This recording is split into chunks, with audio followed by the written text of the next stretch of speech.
పల్నాడు జిల్లా కోటప్పకొండ త్రికోటేశ్వరుడికి ముక్కిపోయిన బియ్యంతో నైవేద్యం తయారు చేయడం దారుణమని మండిపడ్డారు మాజీ ఎమ్మెల్యే గోపిరెడ్డి శ్రీనివాసరెడ్డి.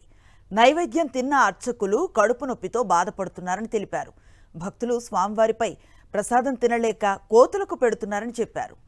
ఆలయ అధికారులను తక్షణమే సస్పెండ్ చేయాలని డిమాండ్ చేశారు గోపిరెడ్డి శ్రీనివాసరెడ్డి.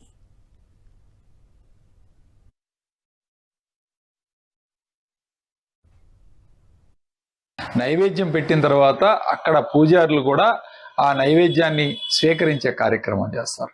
అయితే పూజారులు కూడా ఆ నైవేద్యాన్ని స్వీకరించలేనంత అధ్వానంగా ఈరోజు అక్కడ నైవేద్యం ఉండటం, ఆ ముక్కిపోయిన బియ్యంతో దాదాపు 40 రోజుల నుంచి 50 రోజులు వరకు కూడా ఈ యొక్క ముక్కిపోయిన బియ్యంతో నైవేద్యం పెట్టే కార్యక్రమం చేస్తున్నారు. ఆఖరికి పూజారులు తినలేక కోతులకు వేసే కార్యక్రమం చేస్తున్నారు.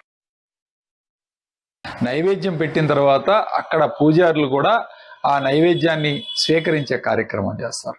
అయితే పూజారులు కూడా ఆ నైవేద్యాన్ని స్వీకరించలేనంత అధ్వానంగా ఈరోజు అక్కడ నైవేద్యం ఉండటం, ఆ ముక్కిపోయిన బియ్యంతో దాదాపు 40 రోజుల నుంచి 50 రోజులు వరకు కూడా ఈ యొక్క ముక్కిపోయిన బియ్యంతో నైవేద్యం పెట్టే కార్యక్రమం చేస్తున్నారు. ఆఖరికి పూజారులు తినలేక కోతులకు వేసే కార్యక్రమం చేస్తున్నారు.